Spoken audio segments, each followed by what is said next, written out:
No dia que chegou na usina, começou a chorar. Cara, não fazia ideia que era isso aqui, sabe? É Nossa maior emocionante, né? usina na Mercury tinha 1.200.000 placas solares. É um Nossa. mundo. Você nem vê o fim, né? Você não vê o Quase. fim, de ponta a ponta, 10 quilômetros de extensão. Olha, Né? Então você pega um profissional que estava há 1 ano, 2 anos Trabalhando trabalhando ali, nisso. seja na engenharia, seja na área financeira, no jurídico, no comercial, Uhum. e chega lá e vê aquele mundo de placas. Eu fiz parte, né? Eu fiz parte disso aqui, sabe? Sejam bem-vindos ao YPO Cast Líderes Extraordinários, uma plataforma dedicada à sua jornada de desenvolvimento pessoal e profissional. Conheça as histórias inspiradoras de diversos executivos e empreendedores. Esta iniciativa é uma colaboração do YPO Brasil e da Exame. Assista agora mais um episódio e acesse nosso site. Bem-vindo ao YPO Cast, o podcast do YPO Brasil. Aqui contamos histórias de líderes que transformam negócios e vidas. Nosso convidado de hoje é um líder que carrega em sua trajetória a força do legado familiar e a ousadia de transformar um setor essencial para o Brasil. Cearense de origem, ele cresceu em meio ao mundo dos negócios, aprendendo desde cedo o valor da confiança, da resiliência e da inovação. Ainda jovem, fundou sua primeira empresa e, mais tarde, decidiu expandir seus horizontes estudando no MIT, onde viveu experiências que moldaram sua forma de pensar e liderar. De volta ao Brasil, assumiu o desafio de dar continuidade à história construída por seu pai à frente da Servitec, uma empresa com mais de 50 anos de atuação. Hoje ele lidera uma nova fase da companhia, focada em energia limpa e na transformação do mercado elétrico, além de ter estado à frente da Comerc Renew, a maior empresa de geração solar do país. Seja muito bem-vindo ao podcast, Pedro Fiuza. Muitíssimo obrigado, um prazer e um privilégio estar aqui com você, Sheina, compartilhando um pouco da nossa trajetória aí, dos nossos últimos anos com todo o time do YPO. Obrigada por ter aceitado o convite, vindo até aqui. Antes da gente começar a entrar nessa história muito inspiradora, com muitos turnarounds aí, queria conhecer um pouquinho você. Quem é você, da sua infância, sua juventude, da onde você veio? Vamos lá, Sheina. Bom, como você comentou, um cearense com muito orgulho. Nasci lá em Fortaleza, família toda de cearenses, meu pai, minha mãe, meus avós. E vivi lá durante 3 décadas, até meus 28 anos, nascido, educado e criado no Ceará, né? Filho de pai empresário, YPO também, mãe professora. Então eu tive dentro de casa sempre, acho que duas vertentes muito fortes aí. O trabalho pelo meu pai, né? Ele é um inveterado trabalhador e sempre acreditou no trabalho como uma forma de você se realizar, né, e se completar. E minha mãe, uma educadora, sempre muito voltada para os estudos, orientando a gente no dia a dia a escolher bem as nossas batalhas, né, e nos orientando nas nossas decisões acadêmicas, né, muito, muito próximo do nosso dia a dia. Então, nasci em Fortaleza e minha infância ainda foi dos tempos onde a gente jogava futebol na rua, né, nasci numa casa, né, Ai, que morava em delícia. casa, jogava bola na rua, o carro respeitava quando passava e tinha criança jogando, então ainda desse tempo que hoje é difícil de se ver nas grandes cidades, nas grandes metrópoles, né. Criança, bastante criança, né? Bastante criança, né, aquela que Sim. voltava com o joelho ralado, né, como a gente brinca, né, a mãe tinha que ir na rua e dizer: "Vem pra dentro de casa, meu filho", né, hoje é o contrário, né, a gente vai pra dentro do quarto das crianças, sai de Vamos dentro do quarto e sair. vai pra rua, né, vai brincar, né. Então era mais ou menos isso, né. Então, enfim, minha infância foi lá, estudei lá, grandes amigos até hoje do tempo de colégio. E assim, uma criança muito, vou dizer que eu era muito ativo, né, tenho uma irmã mais nova, né, que é a princesinha da casa, um irmão mais velho, né, que era o mais comportado, né, também o YPO, Laurinho, Uhum. e eu era ali o do meio, né, o danado, o ativo, às vezes o mais, espoletado, né. Mas enfim, uma infância muito feliz, com família no entorno, né, tanto dos primos parte de pai e parte de mãe, todo mundo morando em Fortaleza. E vivi até meus 28, enfim, colégio, faculdade, até a vida adulta na minha terrinha. Que legal. E aí você fez engenharia mecânica, né, e já fundou sua primeira empresa nessa época aí da faculdade. Conta um pouquinho. Vamos lá, eu, na faculdade, né, fiz engenharia mecânica, eu acho que ali nos meus 17 anos, até sem pensar muito, sem raciocinar muito o que que eu queria desenvolver na vida. E meu Uhum. pai é engenheiro mecânico, né, e sempre aquela inspiração, do pai, né, paternal em casa. E eu disse: "Bom, vou fazer engenharia mecânica", e enfim, entrei na faculdade e foi curioso que eu fiz todo o básico, né, ali o cálculo, física e tal, e foi numa cadeira de soldagem, né, naquele calor de 40 graus de Fortaleza, eu com toda aquela paramentado para fazer solda. Foi naquela cadeira que eu disse: "Olha, realmente não é isso que eu quero para minha vida". Demorou para chegar a essa conclusão no terceiro ano, mas foi bom. Fiz o básico da engenharia, saí de dentro de toda aquela parafernália, aquela roupa Da solda. da solda da oficina na universidade, fui direto me inscrever pra fazer vestibular de novo e 3 meses depois eu estava matriculado na administração e foi, enfim, o curso que eu me Concluiu. formei, que eu concluí.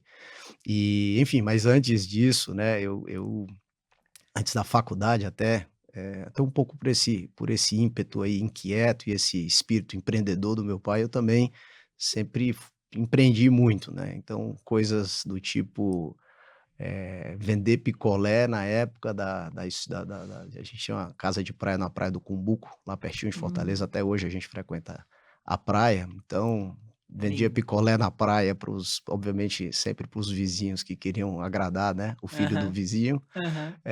E daí, enfim, venda de camisa na época de Copa do Mundo, também com um grande amigo até hoje. Que você E fazia com o dinheiro? Olha, eu infelizmente não era uma época que eu gostava de poupar muito não, então assim, meio imediatista, né, já com 16, 17 anos, então Aham. era consumido ali do dia a dia mesmo.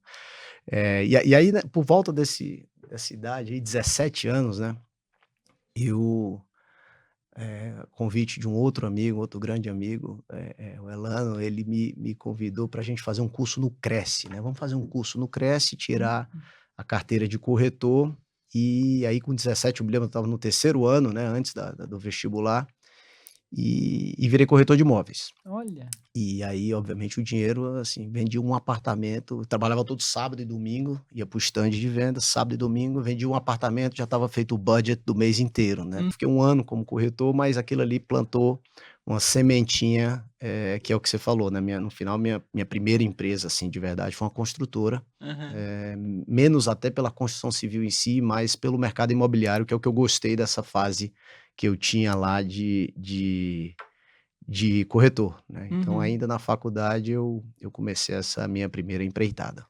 Olha, e aí você tocou essa empresa por 7 anos? Essa foram 7 anos, é isso, e foi uma situação até meio oportunística, assim, eu acho que meu pai, na época eu também mexia com festa, fazia eventos, Fortaleza ali, estávamos no auge da época não sei se você lembra das micaretas, né, o carnaval fora de época, Fortal, então estava Uhum. envolvido com isso tudo. Eu acho que meu pai queria viver um pouquinho longe desse ambiente de Hum. festa e tal, e ele disse: "Ó, meu filho, tem uns terrenos aí, que, enfim", na época, né, ali década de 70, 80, inflação alta, uma das formas que as empresas tinham de se proteger um pouco era comprando terreno, né, comprando Uhum. imóvel, comprando terreno, mas ele nunca deu muita bola para isso e disse: "Ó, dá uma olhada aí nesse estoque de terreno que a gente tem muita coisa já invadida e tal". E eu fui para dentro começar a olhar isso aí, e daí também puxando um pouquinho daquela minha vivência no mercado De corretor. imobiliário, eu acabei começando uma construtora, né, então foi de um Ah. terreno de dentro de casa, que a ideia era organizar os terrenos para vender, que Uhum. eu propus a ele, enfim, começar a Incorporar incorporar e e fazer, condomínios de casa na época, né, e assim foi, meu primeiro empreendimento nasceu assim, acidentalmente, um uhum, condomínio de 31 casas, primeiro veio o empreendimento para depois vir a empresa. Aí daí eu criei a empresa, a uhum. construtora, e do primeiro veio o segundo, terceiro, quarto, aí durante 7 anos essa foi minha atividade profissional, ainda estava na faculdade quando eu comecei, Uhum. e durante 7 anos eu toquei essa construtora, essa incorporadora. Que legal. E foi nessa época que você entrou na Associação de Jovens Empresários? Foi justo nessa época, né, eu acho que um pouco até do que a gente vê no IPO, né, essa posição meio solitária, né, do CEO, do Uhum. dono da empresa, né. Eu tinha 20 anos na época quando comecei a construtora, e era uma posição meio solitária, né. Obviamente tinha sempre meu pai como inspiração ali, empresário, mas meu pai saía de casa na segunda, voltava na sexta, passava a semana viajando. Hum. Meu irmão mais velho, com quem eu também trocava muita ideia, né, era meu sócio na construtora, mas também tinha outra atividade profissional. E eu me achei na AGE, né, Associação dos Jovens Empresários, um ambiente de pessoas Acolhedor. mais ou menos na mesma idade, ali entre os 20 e os 30, que estavam Uhum. nessa situação nessa posição meio solitária, né, de ter que Uhum. tocar um negócio, Uhum. e sem muito conhecimento ainda para isso. Então, na AGE eu fiquei lá um bom tempo, enfim, Chegou a ser cheguei presidente, a né? presidente na AGE Fortaleza, e foi um lugar que realmente me ajudou muito a me formar como empreendedor, né, por conviver com pessoas legal. Negócio legal, viu, Sheila, que tinha na AGE, né, até hoje eu acredito que seja assim, é que quem está ali como associado é a pessoa, não é a empresa. Hum. Então, eu estava do lado de um camarada terceira geração de um grande grupo empresarial e do outro lado um camarada que estava abrindo uma lanchonete, né. Uhum. E nós vivíamos os mesmos desafios ali Dilemas como empresários. como empresários, exatamente, Ah, independente do tamanho do negócio, né. que Então legal. isso me ajudou a percorrer esses meus primeiros anos ali como empresário à frente da construtora, e da AGE Fortaleza, enfim, acho que acabamos fazendo um trabalho sério, bacana, dedicado, e de lá, acabei sendo alçado a presidente da CONAGE, que é a Confederação Nacional dos Jovens Empresários em Brasília. Isso aí já foi ali 2007, 2007, 2008, e aí nesse biênio eu ficava uma semana no Ceará, cuidando do lojinha da consultora, e uma semana em Brasília ou rodando o Brasil nas diversas associações de jovens empresários. Nós éramos, na época, 20.000, associados no Brasil inteiro, em quase todos os estados. Uau! Você fala, a gente vai falar um pouquinho mais para frente sobre como que isso marcou e desenvolveu você como líder, né, Perfeito, nessas legal. experiências de movimentos de liderança logo cedo. Legal. E aí você decidiu dar um salto e fazer MBA fora. Você foi lá para Boston, passar frio, estudar no Olha, MIT, pois é, saiu da solda e foi para a escola de clima muito engenharia. parecido com o de Fortaleza, Boston, tá, muito parecido, quando você está dentro da sauna em Boston. Mas foi isso mesmo. Eu em 2000 e do não, desculpa, em 96 a 98, meu pai fez o OPM, Hum. né, e que é um curso em Harvard, né, e a gente teve a oportunidade no último ano, eu e meu irmão, de ir para a formatura dele, né, ele queria que a gente conhecesse, vivesse aquilo ali. E eu fiquei absolutamente fascinado com aquele ambiente de Harvard, da universidade, da sala de aula, a forma como eles tinham as Uau! aulas, né, era muito diferente de tudo que eu vivia, em Uhum. Fortaleza, né. Então, Você já estava na época da faculdade ali? eu estava ali começando a faculdade, então Tá. eu saí de lá, assim, eu voltei já com aquele negócio, assim, já virou um sonho barra um objetivo, né, cara, eu tenho que vir para os Estados Unidos, fazer esse tal desse MBA aqui, né, foi quando eu conheci que existia isso, né. Uhum. E ainda levou 10 anos para que eu fosse para o MBA, né, em Uhum. 2008, mas aquela foi a sementinha, e assistir a aula no curso de OPM do meu pai foi a sementinha para eu, de fato, ir para Boston, né, para o ponto que você trouxe. Então, assim, durante toda a minha faculdade, eu já fiz a faculdade com a cabeça Do MBA de ir para depois. fora, de ir para o MBA, né. Então, fiz a faculdade, enfim, a construtora e tal, e movimento de jovens empresários, Brasília ali com a Conage, e terminei meu mandato na Conage. Já na Conage eu fiz todo o application e tal, quem fez MBA, você que foi para Uhum. Wharton, conhece bem isso. Uhum. E aí terminei meu mandato na Conage, em 2008 fechei o lojinha, fechei a construtora, porque não Uhum. tinha ativo. O ativo da construtora basicamente é quando você compra um terreno e faz o Terreno. empreendimento. Então, eu já fui fazendo o meu phase out para 2008 e para o MBA sem compromisso empresarial de ter que voltar para Fortaleza. Na minha cabeça já era, vou para o MBA de lá para São Paulo, né? Então esse foi mais ou menos o plano que eu tinha traçado.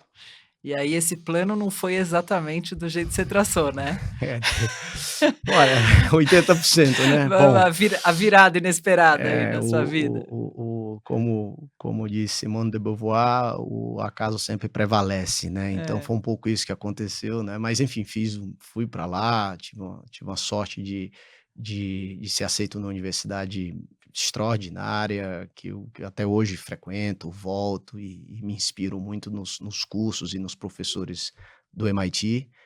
E fiz meus 2 anos já focado em energia renovável, que era o negócio então do meu pai, até então não tinha trabalhado com ele, Uhum. mas eu já queria voltar para São Paulo com a cabeça nisso aí. 2008 a 2010 Uma foi um época de cho crise, né, nos então, Estados foi um Unidos. choque, né, foi um choque ao mesmo tempo, assim, eu estava imagina, eu era aquele moleque vindo de Fortaleza impressionado com tudo que via, né, então Aham. assim, 2 semanas dentro do MBA, Lehman Brothers quebra, né, Quebra. September 15, ali 15 de setembro, putz, o meu professor de finanças, Andrew Lo, com quem eu tive esse ano inclusive, era o cara que todo dia estava dando entrevista na CNN, né, então Uau. assim, eu vim lá de Fortaleza, aí eu olhava assim, assistia aula com ele, "Não, deixa eu interromper um pouquinho que eu vou dar entrevista pra CNN aqui, Já porque volto. o mundo está se acabando, né, com a crise financeira global". Então, para mim foi tudo muito novo aquilo, né, aquilo Uau. que eu estava vivendo, estava no olho do furacão, Uhum. eh, Mas você estava e no lugar certo, né, no porque essa lugar hora era uma hora de estudar, não era hora de estar no exa mercado de trabalho, né. exatamente.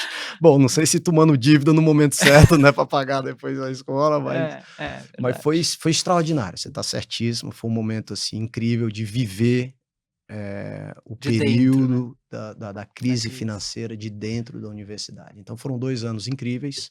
Uau. Eu tive a felicidade também de da Lara, minha esposa, ir comigo na época, então a gente viveu também um momento super super gostoso de começo de vida casado ali naqueles 2 anos vivendo em Boston, né. Que delícia. E aí você falou do plano, né, eu aí quando eu voltei, né, tudo certo, voltei, cheguei em São Paulo, me lembro que eu pousei numa quarta-feira aqui, e estava reunido com meu pai e os sócios dele, né. "Olha, tá aqui o Pedro, vem, vai trabalhar com a gente", era uma coisa planejada, né. Uhum. E e aí recebi uma ligação do então senador pelo estado do Ceará, Tasso Gereissati, um político que eu tenho mais profundo respeito e admiração, um cara diferenciado nesse ambiente que a gente vive hoje. E ele disse: "Olha, Pedro, tô sabendo que você chegou hoje dos Estados Unidos, os 2 anos de MBA lá, né". Eu disse: "É isso, senador. Pô, que legal, né, boas-vindas, É. senador, que Uau. bacana. Então, eu tenho uma missão para você".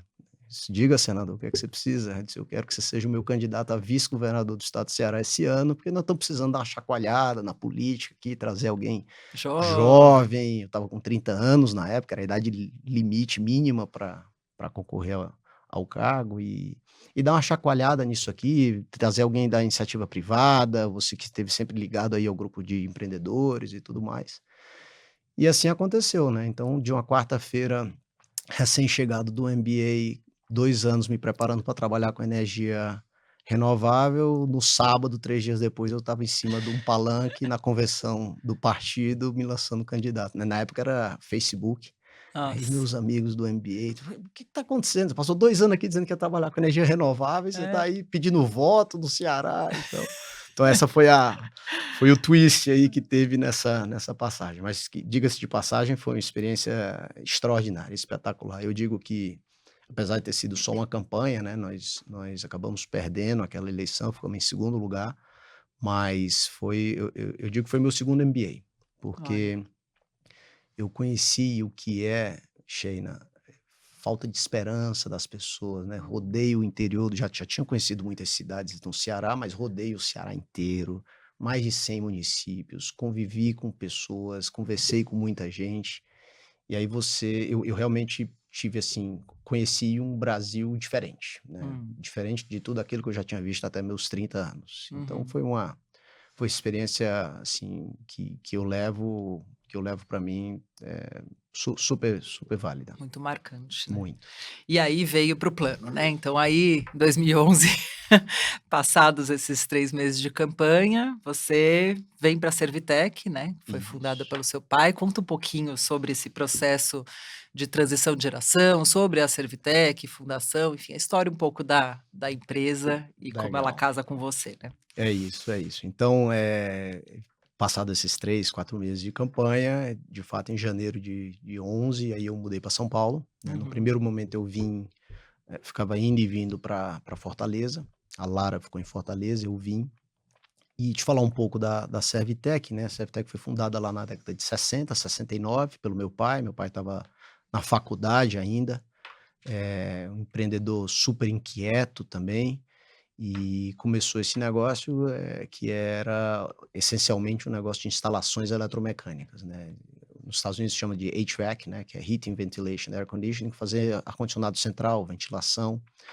E esse foi o negócio principal da companhia durante 30 anos, né, de 70, 80, 90, até que no final da década de 90, e aí eu faço um parêntese para te comentar da importância que a gente sempre deu para a educação e para a formação em universidades, de ponta, né, foi no OPM, hum. em 98, que meu pai, abriu a cabeça para o negócio de geração de energia. Ele tinha alguns colegas lá Hum. que diziam para ele: "Olha, Laura, aqui nos Estados Unidos, esse também era um setor dominado pelo Estado. O Estado sempre, capitaneou o setor de geração de energia, geração, transmissão, distribuição. E houve uma abertura para a iniciativa privada. Então vai acontecer no Brasil, mais cedo ou mais tarde. Te prepara para isso". Então foi aí que, de fato, ele fez a mudança do negócio de instalação eletromecânica para a geração de energia. Passou por locação de grupos geradores, cogeração, até entrar em geração efetivamente. E isso é o que ele vem fazendo, que a Desde os anos empresa vem 90. fazendo desde o começo dos anos 2000, tem 25 anos, né. Então eu chego ali em 2011, né, a gente tinha, 2 empresas na época, ainda existia a empresa de ar-condicionado, e Uhum. aí vai uma das lições aí que a gente teve de amigos do IPO. Tem uma dupla de irmãos que a gente tem um respeito e um carinho também muito grande, que são os irmãos, Salo e Hélio Seibel. E o Salo, né, que é muito amigo do meu pai, sempre dizia: "Olha, eu e o Hélio, a gente se complementa, Uhum. e a gente se dá muito bem como empresários, e como sócios, porque cada um toca um negócio, né. Hum. Então ninguém é chefe de ninguém, cada um tem suas competências e cada um é líder da sua atividade".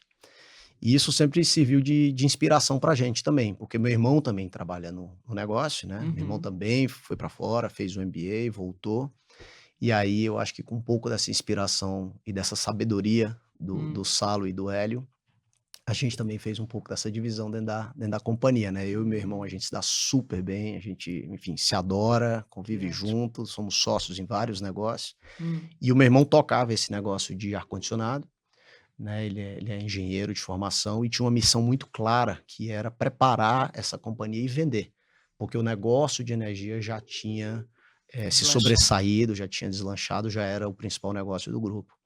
E assim foi feito em 2015, 2016 ele vendeu a companhia, vendeu, né, preparou muito bem, fez um belíssimo trabalho, preparou a empresa, uma empresa com 3.000 funcionários, com 40 anos de existência, um acervo, de obras espetacular. Vendemos Uhum. essa companhia, né, sob a liderança do Laurinho, meu irmão, e com isso a gente passou a se concentrar efetivamente no negócio de geração de energia. Então, Uhum. no primeiro momento, eu atuei muito na área de geração eólica, que era um pouco para onde a companhia estava indo. A gente já tinha feito muita coisa no segmento de termoelétricas, Uhum. e durante ali 4, 5 anos, de 2011 a 2015, essa foi minha principal atuação, foi, desenvolvendo essa área de geração eólica Eólica. dentro da companhia. Vindo do Ceará dá até para entender um pouquinho, né. Você sabe que começou exatamente por isso, né, meu pai olhava lá aquele vento nosso do Ceará, e meu pai era velejador quando era mais jovem, Hã? de hobbycat. Hã. E e ele ia para a Europa, né, e ele dizia: "Não é possível, aqui na Alemanha não tem vento, tem tanto catavento aqui, não tem vento, né, esse negócio no Ceará vai bombar, né". Então, Uhum, uhum. fala um pouco da visão que ele tem desse negócio, né. Então, o nosso primeiro projeto eólico nós fizemos num terreno nosso, de frente para o mar, com um vento absurdo, né. Então, Olha, é que isso aí, legal. é isso aí. Nasceu daí como tudo se casa, né, Muito, muito. impressionante. Bom, e aí, acho que você tocou um pouquinho nesse ponto de governança, Sim.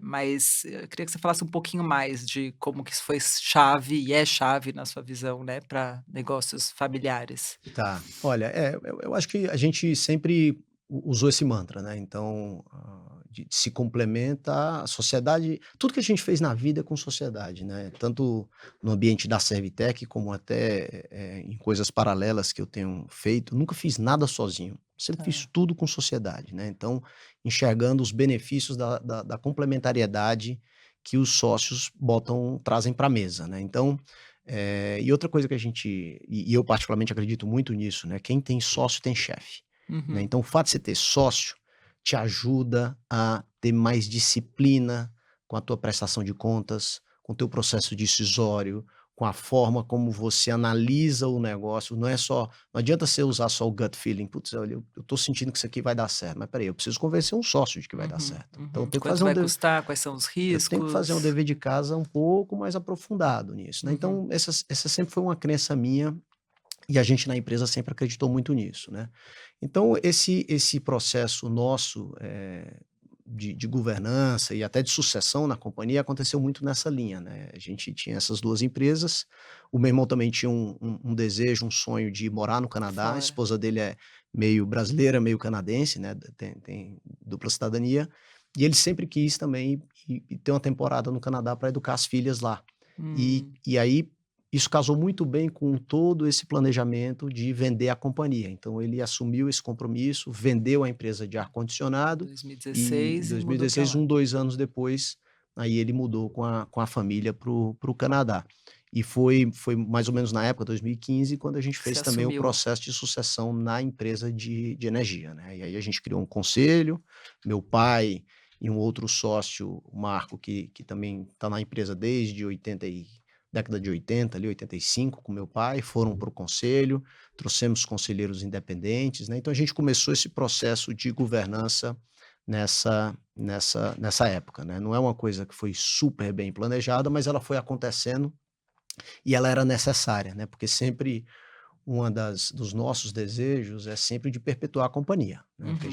a gente é uma empresa hoje de 55 anos e estamos enxergando ela 60, 70, então a companhia é maior do que todas as pessoas que lá estão hoje, né. Então, Uhum. dentro desse desejo e dentro dessa visão de perpetuar a companhia, a gente foi trabalhando em paralelo o processo de governança. Então isso aconteceu mais ou menos 2015, quando eu assumi a companhia e a gente criou esse conselho de administração. Um pouquinho mais à frente depois, acho que a gente vai falar um pouco das empreitadas que a gente teve, aí Uhum. a gente teve outra dança de cadeiras. Que legal. Eu acho que essa combinação, né, de governança, a visão de vocês de perpetuidade e essa organização, e a gente vê uma história de inovação, de se reinventando, de entrando em coisas novas, ousando com a cautela de quem tem sócios, mas vem aí 2020, no meio da pandemia, você dá mais um passo, estava lá em eólica e de repente resolve criar uma empresa de geração solar no Brasil. Conta um pouquinho pra gente sobre a origem da Mercury Renew. Olha, vou te falar, e aqui tem mais uma pitada do IPO nesse processo, né, Hum. porque eu entrei no IPO em 2017 e, 2018 eu fui para Singularity, fazer aquela uma semana Hum, na Singularity, que legal. um programa do IPO, e foi demais, né, assim, um ambiente, onde se respira, Inovação, inovação e um futuro, pouco né, de futurismo. É. futurologia e futurismo, né, e toda aquela energia do Peter Diamandis. Então, Uhum. lá na Singularity foi onde eu fui exposto, né, e deu aquele clique de que geração solar não era uma coisa para daqui 5 anos ou 10 anos. Era uma Uhum. coisa que já Agora. estava acontecendo. E apesar de eu estar inserido nesse ambiente de energia renovável, de eólica, de participar das feiras, dos congressos e tal, sabe, tem aquele wow moment assim que aconteceu lá. Foi Uhum. naquela semana que eu voltei de lá com aquele negócio mexido. Disse, olha, é sempre muito difícil você ser o pioneiro, porque também você toma muito tombo, né? Claro. Mas naquele momento eu vi que tinha uma oportunidade que ia acontecer exatamente como aconteceu com a eólica, mas ia ser uma velocidade Mais muito rápido. maior, ia ser Uhum. muito mais rápido. Então isso foi em 2018, eu voltei do Singularity e comecei de fato a pôr um pouco em prática esse insight que eu tive lá de gastar mais tempo pensando em Solar. energia solar. E aí 2020, janeiro de 20, eu comecei a bolar esse plano de montar uma empresa de geração solar, utility scale, que são grandes usinas de geração centralizada, né? Uhum. Bati na porta aí de alguns investidores, né? Mais uma vez, como eu te comentei, gosto de fazer tudo com sócio, né? Com investidores. Uhum. E um camarada chamado Ralph Rosenberg, da Perfin Infra, sócio de um IPO, Betinho Moraes também, gostaram do projeto, gostaram da ideia, são grandes investidores no segmento de infraestrutura, e o Ralph, na primeira reunião, já disse, olha, vamos botar isso para frente, gostei da ideia, prepara o plano de negócio, traz aqui, e assim foi feito. Durante 3 meses, aquilo ali foi começo dos anos de 2020, No meio e da pandemia, né? a pandemia veio ali em março, né? Março a gente estava Você exatamente desenvolvendo o começando, já projeto. tinha fechado, já tinha apertado a Não, mão. ainda não, ainda Não, estava ainda estava no namoro, namorando. na paquera e tudo mais. É. E aí a gente levou o ano inteiro, né? Tá. Fechamos a sociedade, firmamos a parceria, desenvolvemos ali o plano de negócio. Eu abri o CNPJ da empresa em janeiro de 21. Mas o segundo semestre de 20, a gente já estava trabalhando para valer. Tá. Super, super intenso, já contratando gente, contratando time. E aí assim nasceu a Mercury Renew, que foi uma empresa, Sheina, que a gente via qual era a oportunidade que estava na mesa, né? Primeiro, uma redução muito forte no CapEx, né, no investimento para a construção Versus das a usinas, eólica. versus eólica, versus as outras fontes, né? Tá. Segundo, uma agenda corporativa ESG também muito forte, né? Muitas empresas buscando o caminho da descarbonização das suas atividades, e descarbonizar o seu consumo de energia é uma das atividades relativamente simples de se fazer, Uhum. né? Basta você Mudar a contratar fonte. energia Uhum. renovável, né? E o terceiro pilar que norteou a nossa decisão é o fato da fonte solar também já estar se consolidando como uma fonte confiável. A gente conseguia enxergar, a gente já conseguia ver essa fonte como uma fonte com a previsibilidade muito mais constante da sua geração, né? Porque você que tem uma indústria, você não pode ter uma fonte que não seja tão confiável assim, Uhum. não. Quanto que Agora tem, gera, agora não agora não tem, tem. exato. Então, esses foram os 3 pilares que nortearam a criação da Mercury Renew, né. Uhum. E o ambiente comercial também estava super favorável, porque nós estamos numa crescente da ampliação do mercado livre de energia, né. Então, com isso, de pano de fundo, a gente criou a Mercury. Então, em janeiro de 21, saí recrutando gente de várias empresas, e foi uma experiência, assim, incrível, porque eu precisava contratar as pessoas que estavam em posições consolidadas, em empresas consolidadas, no meio de uma pandemia, para vir para um projeto meio Novo. startup ali. Tudo bem que você tinha 2 bandeiras fortes por trás, a Servitec Energia, nossa empresa, e a Perfin Infra, mas não deixava de ser uma aposta, né. Então, foi um processo, assim, talvez foi a primeira vez que eu passei a viver de fato, a situação onde eu tinha que convencer as pessoas para vir. Olha, Uhum. sabe, eu tô te fazendo uma proposta de emprego, Uhum. eh Igual o Tarso te fez lá em 2011. é mais ou menos por aí. Então foi uma experiência incrível, contei muito com o apoio do meu fórum, diga-se de passagem, Que legal. na formulação inclusive desse convencimento, desse processo de convencimento. E aí formamos um super time, um baita time. Uhum. E, enfim, e começamos a tirar do papel esse projeto. E a parte boa é que, assim, a gente aprende, né? Você nunca pode desperdiçar uma crise, Uhum. né? Então, assim, foi uma crise humanitária, uma crise muito séria que a gente viveu do Covid, né? Da pandemia. Uhum. Mas ao mesmo tempo, a economia, o país precisava seguir crescendo, precisava seguir se desenvolvendo, né? Então, enquanto muitas empresas acabaram ficando meio paralisadas ali naquele momento, a gente criou uma empresa e a gente avançou Acelerou. muito forte, principalmente na atração de clientes, Que né? legal. Então, com Para isso, comprar essa energia que você ia para gerar. comprar essa energia, Olha, exatamente. que legal. Então, em 3 anos e meio, a gente saiu do zero para a maior empresa de geração solar utility scale do Brasil, né, e 3 anos. vivendo desafios, assim, inacreditáveis, alguns pareciam até intransponíveis. Eu posso te dar uns 2 exemplos aqui na época da Conta. pandemia. Um deles, o primeiro projeto nosso que a gente estava construindo, em Pernambuco, um projeto chamado Brígidas. E simplesmente não existiam mais containers na China, não tinha container, né, Hum. não tinha navio, não tinha container, e a gente já tinha vendido energia, né, então Já tinha cliente, né? o muro já estava ali, Precisava eu já estava entregar. enxergando o muro e a gente precisava entregar energia.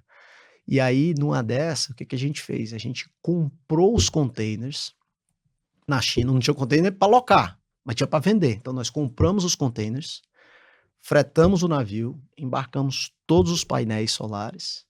Chegou aqui, a gente vendeu os containers no Brasil. Uau. Então, assim, a gente conseguiu fazer isso, dado também, assim, a confiança que existia das pessoas Entre os envolvidas, sócios. entre os sócios A confiança e no projeto, né? confiança no projeto. E a Baixa, vou te falar assim, como nós éramos ali meio que uma startup começando, não A tinha. decisão é A rápida. decisão foi muito rápida e não tinha tanta governança. Mas peraí, por que você vai comprar? Mas isso não está no budget. Cara, não Vai importa. entrar Nós um temos passo, que botar o projeto de pé. um Ponto. ativo container aqui numa empresa de geração de energia. Como é que você vai explicar? Mais ou Não menos precisa por aí. explicar. Vamos. Não, e no meio da do trajeto, a gente já tinha vendido os containers. Já chegou aqui com os containers vendidos. Que Então, esse tipo legal. de coisa que a gente foi enfrentando na pandemia. E obras paradas, né? Mão de Enfim, obra. mão de obra, tudo muito enfim. complicado.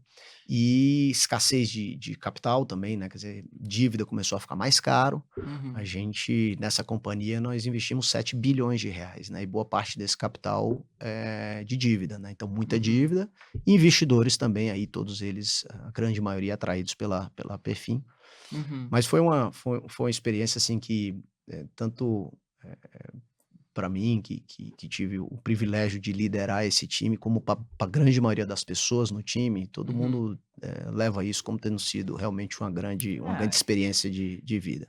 Depois de 3 anos ser a maior empresa de energia solar, acho que Valeu. justifica e vale, exato. Valeu. A gente Eu tinha mais cabelo, tive que fazer um implante no meio do caminho, entendeu? Mas nossos cabelos brancos tem algumas histórias, pois né? tem um bocado de Tem gente que história perde, aqui. tem gente que fica branco, mas Isso aí, mas valeu a experiência. Então Que essa legal. foi a jornada da Mercury, né, Que assim. legal. Deixa eu te fazer uma pergunta mais técnica aí, você que é especialista, já trabalhou com termo, com eólica, com solar. Sim. Quais são as principais diferenças? O que tem de bom, de ruim? Principais diferenças das diferentes fontes de Tá. geração, né? Vamos lá, eu não sou, por essência, um defensor, assim, de olhos fechados da geração renovável. Tá. Eu sou um defensor da geração Eficiente. de energia. Sim, Tá. nós precisamos ter geração de energia. E nós precisamos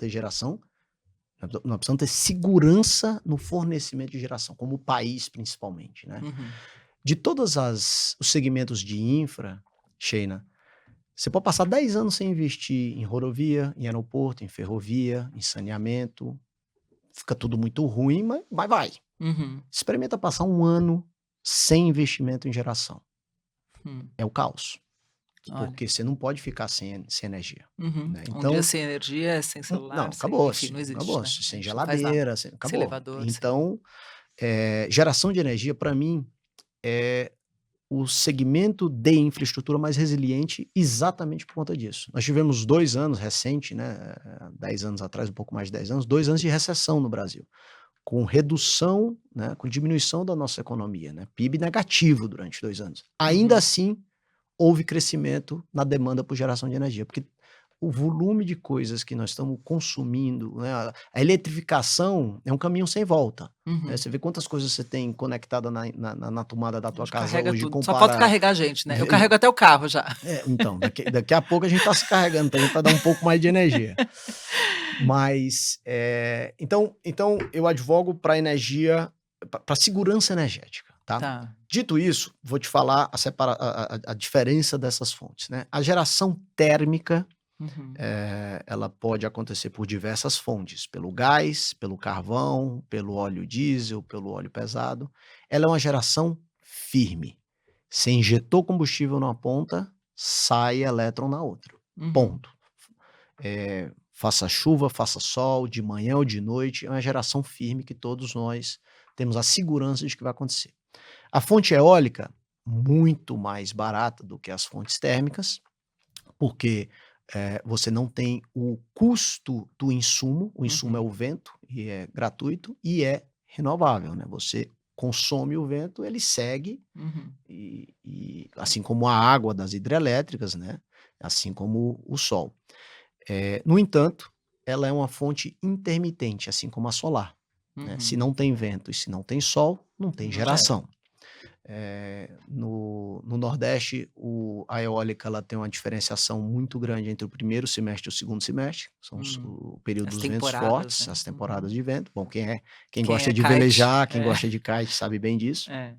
E o sol é diário, né? Quer dizer, Uhum. tem À sol durante o noite, dia, não não tem tem. sol durante a noite. Uhum. E nas hídricas, eu posso dividir em duas, né? Você tem as hidráulicas com reservatório, né? Que são as hidráulicas antigas, né? Como Paulo Afonso, Itaipu, Furnas, onde você tem um reservatório de energia que são as baterias do nosso sistema. Você abre a turbina, né? Liga a turbina, passa a água, gera energia. Fecha a turbina, a água está lá guardadinha para você. Uhum. Mas mais recentemente, o país tomou uma decisão de não mais construir usinas hidrelétricas com reservatório, mas sim a fio d'água. A turbina, em vez de ficar na posição vertical, ela fica na posição horizontal. Então, é pelo fluxo da água que se gera energia, como, por exemplo, a usina de Belo Monte e as duas usinas lá do Rio Madeira. Acontece que, no período de Estiagem. estiagem, né, baixa chuva, você gera muito pouco. Uhum. Né? Então, ela também passa a ser uma geração intermitente, assim Assim como como a a eólica e eólica a e como a solar. solar. Então, até 20 anos atrás, nós tínhamos um sistema hidrotérmico, que era a hidrelétrica com a térmica. Hoje nós temos isso muito mais, tem uma combinação muito maior de fontes, e o trabalho de utilizar a melhor fonte, a fonte mais confiável, é do ONS, que é o Operador Nacional do Sistema. Então, eu advogo, China, que a gente tem que ter um pouco de tudo. E vocês hoje têm os três. A gente tem os três. Hoje a gente atua com geração térmica, Uhum. com hídrica, com eólica e com solar. A gente tem as quatro, na verdade. A gente tem usina nas quatro fontes, tá? E então a gente sempre ficou com um pezinho em cada. Isso pode ser percebido também como um hedge natural da empresa, porque a gente teve suas fases de eólica, as fases de solar, né? Mas você sempre tem a fase de consumo de energia. Então é por isso que a gente está sempre com um pezinho em cada canoa e com a expertise e as competências para desenvolver usinas em qualquer uma das fontes que apareçam. Que legal. Voltando lá um pouquinho para 2021, né? Você fundou Sim. então a Mercury Renew e aí cresceu, terceira maior empresa de geração de energia solar no Brasil. E aí, crescimento acelerado, veio fusão Sim. com Comerc Energia. Conta um pouquinho para a gente Perfeito. Lembra que eu te falei que uma o quarto pilar aqui, que era o mais comercial, era exatamente a abertura do Mercado Livre, né? O Mercado Livre estava expandindo muito, então os consumidores, os grandes consumidores de energia, passaram Indústrias, a né? comprar, Não as indivíduos. indústrias principalmente, que eram os nossos clientes, passaram a comprar diretamente do gerador a sua energia, né? E aí a Comerc era então a maior comercializadora, mais respeitada, comercializadora de energia do Brasil, né? Fundada pelo Kiko, um craque, um cara que sempre esteve à frente do tempo dele também. Ele fez a primeira migração de um consumidor cativo para o Mercado Livre, há 25 anos atrás. Então, faltava à Comerc o braço de geração. E Hum. nós, começando ali a Mercury, enxergávamos que o nosso mercado ia ser o mercado livre. Então foi um casamento, extraordinário dessas 2 casas, né, Geração e distribuição. geração e comercialização. Comercialização. Geração e comercialização, né, o padrinho desse casamento foi o Ralph Rosenberg, que o Que já fundo tinha dele aparecido na história, exatamente, era o investidor da no Mercury e começo. também já tinha comprado uma participação na Comerc, né. Ah, Então, houve o casamento dessas empresas, e aí a Mercury veio para debaixo do guarda-chuva da Comerc, né. tá. E aí tem E uma aí surge a passagem Comerc Renew. e aí mudamos de nome, né, fizemos um rebranding de Uhum, Mercury Renew, viramos Comerc Renew, que legal. né. E aí, eu tive uma passagem super curiosa profissional para mim, porque de empresário, empreendedor, eu passei a virar executivo Executivo. de uma companhia Hum, que passou a ter também, neste mesmo momento, um novo investidor que era a Vibra Energia, hum, uma das 5 maiores empresas do Brasil em faturamento, né, empresa listada, uma gigante, que tinha à frente um craque, um amigo hoje, o Wilson Ferreira, que tinha essa visão de de fazer também um pouco dessa mudança de uma empresa de combustível, que era a Vibra, lembrando que a Vibra era a antiga BR Distribuidora, agora uma hum, corporation, e fazer também esse processo de uma empresa de combustível para uma empresa de geração renovável, né. Então, assim, uma hum. visão muito clara para ele disso tudo, e nós embarcamos nessa visão e fizemos essa combinação de todos os negócios. Eu que tinha há 10 meses acabado de criar uma empresa como empreendedor, virei executivo na companhia e foi uma das passagens mais ricas, da minha vida profissionalmente, né. Uhum. Primeiro por participar de uma companhia com um alto nível de governança, uma governança super, não vou dizer rígida, mas bem formal, Diferente, né. diferente, com Uhum, conselho de administração, com membros independentes, né. uhum. Eh Minoritário, nessa Exatamente, lógica. exatamente. Eu tinha chapéu ali de acionista e chapéu de executivo, né, mas no Uhum, dia a dia o meu chapéu que prevalecia era o de executivo, eu era um uhum, executivo da companhia. uhum, uhum. E também passei o outro componente é que eu passei a interagir e a trabalhar com pessoas muito inteligentes, né. A começar Hum, pelo meu chefe, eu ganhei um chefe, né, hum, que é o meu hoje grande amigo André Doff, que era o CEO, que veio também nessa combinação de negócios. O André veio como CEO do grupo Comerc, né, então eu que tratava o meu dia a dia com o Ralph, que era meu sócio ali da Perfin, uhum. ganhei um chefe e foi um super aprendizado trabalhar com o Doff, um cara extraordinário e com quem eu realmente aprendi muito, né. Mesmo nos nossos disagreements, Discussões. assim, nas nossas discussões, eu sempre ia para casa com um aprendizado, né. É, é. Então foi essa jornada, né, no final a gente, fez a venda integral da companhia, eu fiquei na companhia até concluir todo aquele plano de negócio que eu tinha criado lá junto com os meus sócios em 2020, O né, fundo. que foi o de, criar uma plataforma, uma empresa de 1,6 giga de potência Hum, instalada, foram 7 usinas, 7 bilhões de reais de capital, alocado, investido ali entre equity, e dívida, e ao final dessa jornada, eu confesso que eu estava exausto, aprendi pra caramba, mas estava nas últimas, estava exausto, porque ali era de segunda a segunda. Nós chegamos a ter 5.000 operários nas obras num uhum. determinado momento, 5 usinas em construção ao mesmo tempo, em 3 estados diferentes.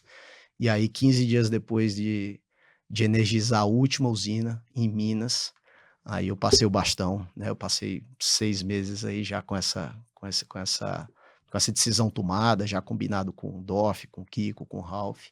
E Uhum. aí na metade de 2024 entreguei o último empreendimento e passei o bastão e fui cuidar um pouquinho da minha saúde, dos meus filhos, da minha família. E agora, mais recentemente, a Vibra concluiu a aquisição de 100% dessa Sim. companhia. Tudo que foi construído foi Hoje vendido. pertence tudo à Vibra, ela que é a felizarda proprietária desse conjunto de Legado aí. ativos maravilhosos que a gente construiu ao longo desses 4 anos. Que legal, que legal. E aí, ao longo da nossa conversa, você em vários momentos falou de pessoas importantes e de liderança, liderança por poder, liderança por influência, enfim. Conta um pouquinho quem quem é o líder, Pedro, e que estilos de liderança você aplicou em diferentes cenários, inclusive essa como executivo, como par, como investidor, como, familiar, enfim, acho que conta um pouquinho sobre a sua visão de liderança.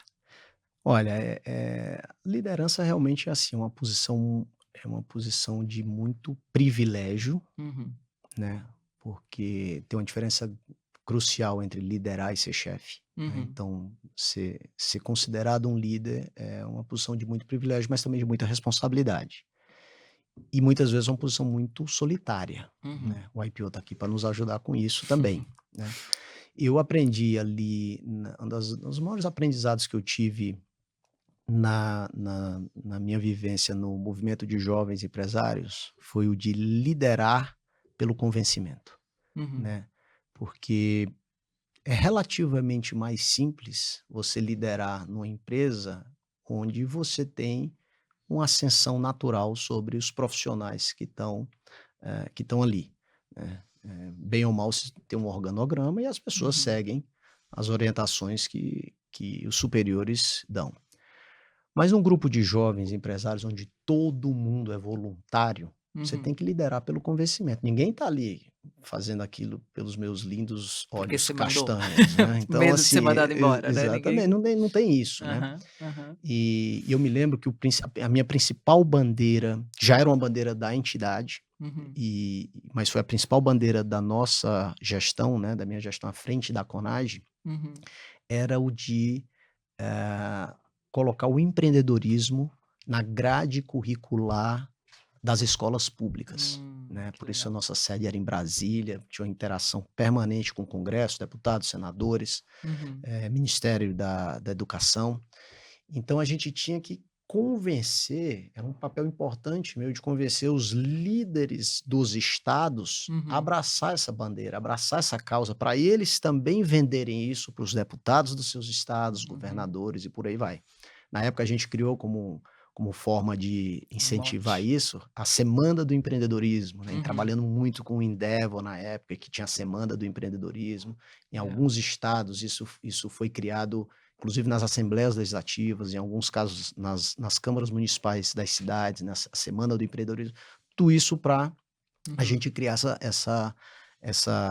para defender essa bandeira do empreendedorismo nas escolas públicas. Então, esse foi o grande aprendizado que eu tive de liderar pelo convencimento, e é isso que eu tento aplicar na companhia, né. uhum, Então não é: "Tem que fazer assim, porque tem que fazer assim".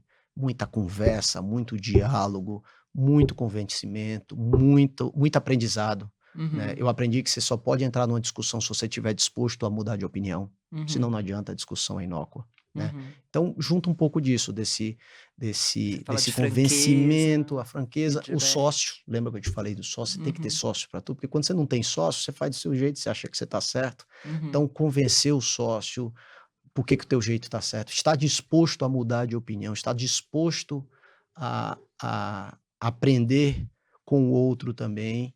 Então eu voltando para o teu ponto da liderança, eu acho que é um pouco isso, é uma liderança onde eu tento trabalhar o convencimento, né, e tento trabalhar muito a paciência, né, para poder, ter energia para dedicar tempo a isso. olha, que imagino aqui quantas histórias você não tem, adoraria ouvir várias delas, de repente a gente faz uma série 2 aqui Vamos da lá. desse episódio, mas tem mais coisa que você inventa e cria, né, então, depois de tudo isso, você decidiu começar de novo e criou a GDSun. É isso, vamos lá. A GDSAN é outro filho querido aí, né, é uma empresa de geração distribuída, também no segmento solar, né. Eh, Como em tudo na vida também temos um sócio lá, o sócio é um fundo americano chamado Franklin Templeton, e a GDSAN ela tá focada no mercado de geração distribuída. Então, diferente daquilo que a gente fazia na Mercury com geração centralizada, né, as grandes usinas para quem está no Mercado Livre, a grande maioria dos clientes em alta tensão, aqui na GDSAN a gente atende os clientes da baixa tensão, né. Então, são mais usinas, hoje nós vamos com 80 usinas, pouco mais de 80 usinas, espalhados em Menores. 14 estados, mas usinas menores, são usinas de até 5 mega, Hum, investimentos aí de 20 a 25 milhões em cada uma dessas usinas. E a gente atende exatamente esses clientes da baixa tensão. Hum. E como eu te falei, né, Sheila, assim, o mercado tá aí, né? Existe um mercado consumidor de energia, existe um ambiente, não é um mercado que vai parar. Então, a gente acabou desenvolvendo um pouco desse conhecimento na fonte, né, na indústria. Hoje a gente tem profissionais que estão aí há 3, 4, 5 anos dedicados a entender melhor a fonte, a tecnologia da fonte, a inovação que está acontecendo no segmento e, obviamente, está muito cedo para parar, né? Então, seguimos fazendo um pouco mais do mesmo, só que diferente. Olha só. O que te motiva? Porque fala assim: "Bom, agora ele vai parar, né, porque já fez, tá aí", a gente não falou dos seus 5 filhos, né, então Eu vou te tem o falar, o que lado me motiva são família. meus 5 filhos, eu tenho 5 filhos para criar ainda, ninguém na faculdade, né, então, olha, eu acho que a gente tem que ter um pouco disso, né, o sair da cama de manhã, né, quer dizer, Uhum. obviamente eu saio da cama porque meus filhos começam a gritar muito cedo, né, eu tenho uns pequenininhos Os em casa que pequeninhos aí, né. 5h30 já estão acordados, já estão correndo para um lado, para o outro. Mas acho que a gente tem que sair, de fato com brilho nos olhos, motivado, energizado para fazer, alguma coisa que realmente impacte a vida das pessoas, né. Então, assim, me dá muita de verdade, me dá muita alegria ver o impacto que a gente causa, não só da porta para fora da companhia, né, nas comunidades. Olha, a gente tem cada projeto social bacana que a gente faz nas comunidades onde a gente vai, mas o da porta para dentro também, assim, a alegria dos profissionais que estão na companhia, que estão fazendo alguma coisa diferente. Eu acho que foi-se o tempo, né, Sheila, onde as pessoas vinham para uma empresa, para cumprir horário, porque tinha um salário para receber e tudo mais. É claro que o salário é importante, que a grande maioria da população hoje trabalha pelo salário, não adianta a Uhum. gente Precisa, né. precisa do salário, precisa da sua remuneração, e isso é uma realidade, a gente não pode ficar só na ilusão do propósito e tudo mais. Uhum, Porque afinal de contas o maior propósito de todo mundo é criar sua família, né, quer dizer, uhum, botar dinheiro dentro de casa, uhum. alimentar a família e por aí vai. Mas, hoje a gente tem um batalhão de gente nas nossas empresas que vem trabalhar com muita vontade de fazer a diferença, né, principalmente essa geração mais jovem que tem, assim, tem gente na empresa que recebeu proposta melhor para ir para outros lugares e tal, mas gosta daquele ambiente, gosta de trabalhar num ambiente leve, num ambiente onde a gente constrói coisas diferentes, né, Uhum, não é mais só aquele tá dentro da empresa carimbando o documento que o cara olha para aquilo: "O que eu estou agregando na vida de alguém aqui? O que que eu estou uhum, construindo? O que é que eu estou fazendo de diferente?", né. uhum, E eu vi isso muito na Mercury, sabe, assim, na Mercury a gente realmente criou uma comunidade de profissionais, que tinha muito prazer em fazer o que estava fazendo no dia a dia, né. A gente, ao final de cada usina, juntávamos grupos de pessoas para ir visitar a usina e as pessoas enfim, eu presenciei profissionais que no dia a dia comigo, todas as nossas empresas são open space, trabalhava no dia a dia e no dia o cara via vídeo, fotos, mas no dia que chegou na usina começou a chorar. Cara, eu não fazia ideia que era isso aqui, sabe. A nossa maior emocionante, né. usina na Mercury tinha 1.200.000 placas solares. É um Nossa. mundo É, você nem de vê o fim, você né, não vê o fim, quase. de ponta a ponta, 10 quilômetros de extensão.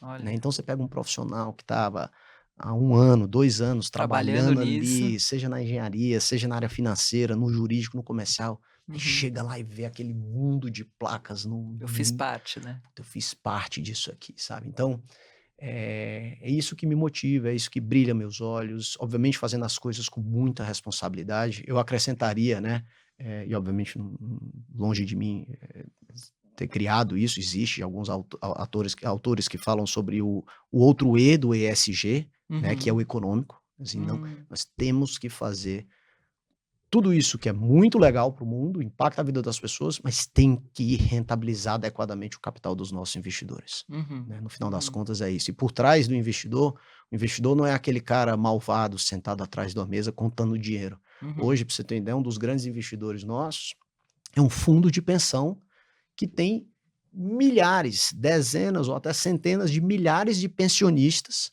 que Uhum. dependem do bom retorno dos nossos investimentos Pra para ter uma poder boa também para ter aposentadoria. uma sua aposentadoria e cuidar das suas famílias, Uhum. né. Então, desmistificar um pouco essa história de que: "Ah, o lucro, o lucro, o lucro". Não, é o lucro porque nós precisamos levar esse dinheiro de volta para quem acredita nos nossos projetos e para quem confia na gente a sua aposentadoria. Então eu acho que Uhum. isso é um pouco uma mistura de tudo isso que me motiva, que me tira da cama todo dia, com energia para ir fazer diferente, seja como foi na Mercury, seja na GDSAN e seja em tantas outras iniciativas que eu acabo me aventurando por Não aí. tenho dúvidas que novos capítulos virão, né, porque a gente nunca cansa aqui, não fica repetitivo, É isso aí. E novas quando coisas terminar vêm. o livro a gente começa outro. É, excelente, excelente. Nossa, incrível, de novo, acho que tem, muita história legal e acho que várias que a gente ainda não contou e não ouviu aqui. Queria te fazer uma pergunta que a gente sempre faz sobre o IPO, né, você mencionou o IPO aí na jornada, seja seu pai, seu irmão, você, enfim, então acho que ele não tá recente na sua vida, mas como que você, diria que o IPO contribuiu e contribui para essa jornada toda? Olha, eu fui exposto ao IPO desde muito cedo, né, meu pai entrou no IPO em 83, já vão mais de 40 anos Você aí. tinha Olha, eu tinha nascido 3 recente, anos. 3 anos. Então meu primeiro Family Seminar foi em Olha. 85, eu tinha 5 anos, né. Então eu vivi respirando o ambiente de um IPO, quando de fato era um grupo ali de poucas pessoas, né. E Uhum. meu pai atrevido lá do Ceará, aqui com essa turma toda aqui de São Quantos Paulo. YPOers tinham nessa época? Sabe mais ou menos? Olha, eu acho que era um grupo de uns 30, 40 membros. Nos Eram anos poucas 80? pessoas, eram realmente poucas pessoas. Olha. E então, assim, eu cresci dentro desse ambiente de YPO, não com tanta intensidade, porque não tinha nada no Ceará, então Claro. eu vivia uma vez por ano, a cada 2 anos o Family Seminar, mas enfim, respirando esse ambiente de YPO, né, participei de fórum de Do Yang. Youngers também, exato. Ah. Então, para mim sempre foi uma coisa muito natural, porque eu via o quão benéfico tinha sido para o minha mãe fazia fórum também, Hum. e o fórum do meu pai passou por a gente só conta as histórias bonitas aqui, né, mas meu pai passou por altos e baixos na empresa, né, e o fórum dele foi assim, foi essencial, principalmente nos momentos de dificuldade que ele passou, tá. Claro. Então, então isso é o IPO vindo lá de trás, né. Hoje, pra mim, meu fórum, indiscutivelmente grandes amigos, mas acima de tudo, grandes mentores. Tenho pessoas ali que eu respeito profundamente, todos eles, e pessoas que têm insights, assim, incríveis para o meu dia a dia, seja pessoal, seja profissional. Uhum. Para minha esposa, para Lara também, ela participou da diretoria, assim como eu, durante 4, 5 anos, então super ativa, adora o IPO, vamos para todos os eventos, a gente tem muito evento de learning, a gente aprende muito com o IPO, mais uma vez, tanto do ponto de vista profissional como pessoal, fomos agora recente para o projeto Ibitipoca, assim, 3, Incrível. 4 dias incríveis de uma imersão, de reflexões, assim, com pessoas que a gente gosta, que a gente quer bem, né. Uhum. Então, eu te digo que para mim não tem faz parte da nossa vida, não tem como pensar hoje o meu dia a dia, a minha vida Sem o sem, IPO. o IPO, essa rede, tanto de pessoas e de amigos que a gente tem, que a gente se sente bem, se sente confortável, como também por todo esse conteúdo e pelas experiências que a entidade nos proporciona, né. Então Uhum. eu acho que, e convido de verdade quem não participa tanto, quem não está na diretoria, quem vem para poucos eventos, a participar mais, porque quanto mais você se dá, mais você recebe em troca. O Uhum. IPO é realmente essa caixinha de ressonância, assim, é incrível o quanto você se beneficia do ponto de vista de crescimento pessoal e Uhum. profissional, quando você se dedica e quando você doa seu tempo para a entidade. Olha, que incrível. Você certamente é um exemplo aí de doação, Opa, inclusive obrigada por vir aqui, por estar com a gente prazer no grande. podcast. Queria fazer um bate-bola rapidinho aqui. Vamos lá. Uma verdade que poucos falam sobre a liderança. Eu acho que comentei, a liderança é muitas vezes um lugar solitário. Uma decisão que mudou sua vida. Casar com a Lara. Melhor decisão e mais importante da minha vida, indiscutivelmente. Uma pessoa que te inspirou e deve estar no IPOcast. Olha, para estar no IPO Cast tem que ser o IPO, então eu diria que meu pai. Meu pai sempre foi uma grande inspiração, um homem que tem uma crença no trabalho, absurda, de muita resiliência e muita fé no trabalho. Então eu espero seu pai aqui, espero Olha, poder vou trazer ele, hein. vai ser incrível. Bom, deixa eu pegar aqui.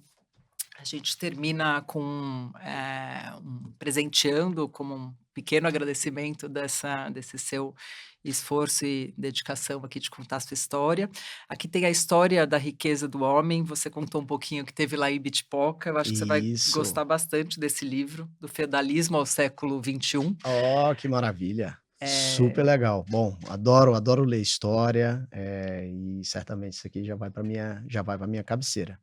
Olha, do ponto de vista de esforço, zero. Para mim foi um grande prazer, um grande privilégio, e eu que te parabenizo pela tua dedicação de estar conduzindo esse projeto aqui ao lado de tantas outras pessoas que por aqui passaram, Ventura, Rosana e obviamente o Duane, que foi o grande Fundador. fundador e criador dessa ideia aqui. Então parabéns a você pela tua dedicação e obrigado pela tua dedicação. Sou fã, assisto a muitos dos capítulos aqui no IPOcast. Que legal, muito obrigada, com muito prazer. Aprendo muito, Que bom, que maravilhoso. bom. Pedro, obrigada de novo por estar aqui. Acho que todo mundo, assim como eu, vai se inspirar muito em tudo que a gente conversou. Eu saio mais animada, me sentindo com muita coisa para fazer ainda, com muita vontade. E obrigada de novo. E quero continuar acompanhando sua história. Então, Ô, obrigada. Sheina, eu que agradeço. Muito obrigado pelo convite. Um privilégio estar aqui sentado contigo, falando um pouco dos nossos tropeços, dos nossos acertos, mas acima de tudo, do nosso aprendizado de vida. Eu acho que é isso que a gente leva da vida, crescendo, aprendendo e compartilhando. Muito obrigado. Excelente, obrigada a você. Se você gostou desse episódio, siga o IPOcast no YouTube ou no Spotify e compartilhe com quem gostaria de saber dessa conversa. Até o próximo episódio. Para saber mais, acesse o portal exame.com e busque pelo menu do site pelo canal Líderes Extraordinários.